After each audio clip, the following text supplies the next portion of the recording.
ñaari fan yi mën na nettoyer des quartiers mais du régler le problème il faut se rééduquer. Mais voilà, c'est-à-dire que moom laa doon wax sax ça se résume aujourd'hui il faut donner des opportunités nit ñi les gens n'ont pas de solution c'est pour ça quand il dit que question xaalis mu nekk ci suuf la plupart du temps c'est ça maa ngi doon ñëw sànq. Je suis dans un quartier où il y a beaucoup de commerçants. Donc le soir quand ils partent à 19h pour prendre les poubelles gars yi ñëwaguñu ils vont venir vers minuit. Donc may dox ti ñëw si benn xale coup de pied carton bi. benn xale de 1 an et demi tu as raison à 1 an et demi 2 ans ils sont dehors à cette heure-ci. Ils sont dehors. ma tourné ma ne ko wë on fait pas ça ma defaat même pas 1 mètre mu dóoraat ko ma tourné ma ne ko wë muy reetaan di ma xool taxaw ne zëm di ma xool demul fenn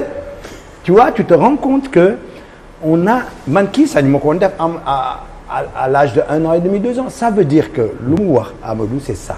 il faut aujourd'hui qu'on mette le paquet sur l'éducation de cette nouvelle génération qui arrive les autres qui sont passés là il faut que ñu def un amalgame de répression un amalgame d'éducation le système des grands frères c'est normal parce que répression rek doyul xoolal par exemple au plateau et je donne un clin d'œil aux amis du plateau notamment Babacar et autres Guney Plateau ñoom ñoo jël initiative bi dama si dugg tous les enfants de 13 ans on s'est rendu compte que dans les 14 quartiers du plateau de la commune du plateau il y a plus de lieux de sport par exemple rue Valmy il y a un groupe de 13 ans mais si mbedd bi la ñuy footballer le soir foofu la ñuy entraîner avant moi quand je faisais du handball je me daan handball amoon naa stade omnisport sur la corniche Teranga jël na ko def na ko kii piscine on avait le stade Assane Diouf def nañ ko piscine Teranga c'est devenu la piscine du Teranga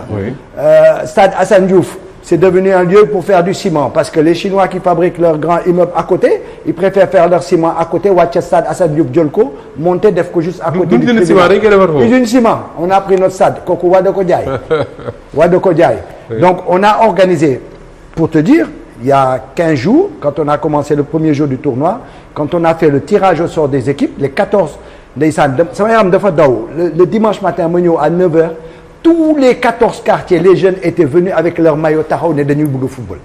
ñu def tirage au sort rien que le tirage au sort le dimanche matin pour organiser affaire bi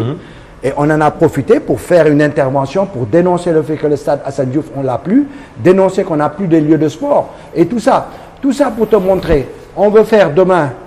la deuxième journée du tournoi Papa Gueye Fall nous avait prêté son terrain gazonné bi nga xam ne dañuy fay ñun ñooy fay di ko utiliser léegi ils nous ont refusé ça en disant il faut qu'on paye la police pour mu ñëw sécuriser donc ces jeunes là demandent à être organisés pendant les vacances on a 14 quartiers on les met en compétition etc bon c'est un peu chaud parce que personne ne veut perdre mais on préfère les avoir sur au moins vous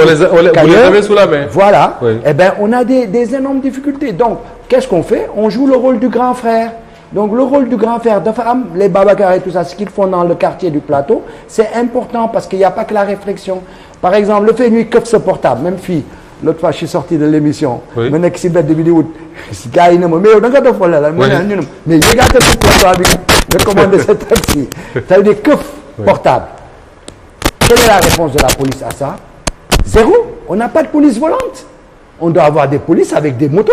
qui se trimballent di surveiller boy avec leur kii bu ñu defee un méfait ñu dem jàpp leen parce que il y a ce phénomène le gars il va pas croire que la route lui appartient comme tu disais tout à l'heure c'est des cartes on leur laisse les espaces or la délinquance quand tu leur laisses les espaces c'est foutu on n'a plus droit de citer là-bas donc l'État ne doit pas abandonner c'est un amalgame de l'État répressif le rôle des grands frères le rôle de l'organisation d'une koy defee etc c'est un tout mais en tout cas miser sur cette nouvelle génération à partir de 2 ans pour que ñu bañ a on est tous d'accord sur ça il faut investir sur cette jeune génération là très tôt notamment comme li Amadou wax ça jaare ko ci les cases des tout petits bi ko Ablaye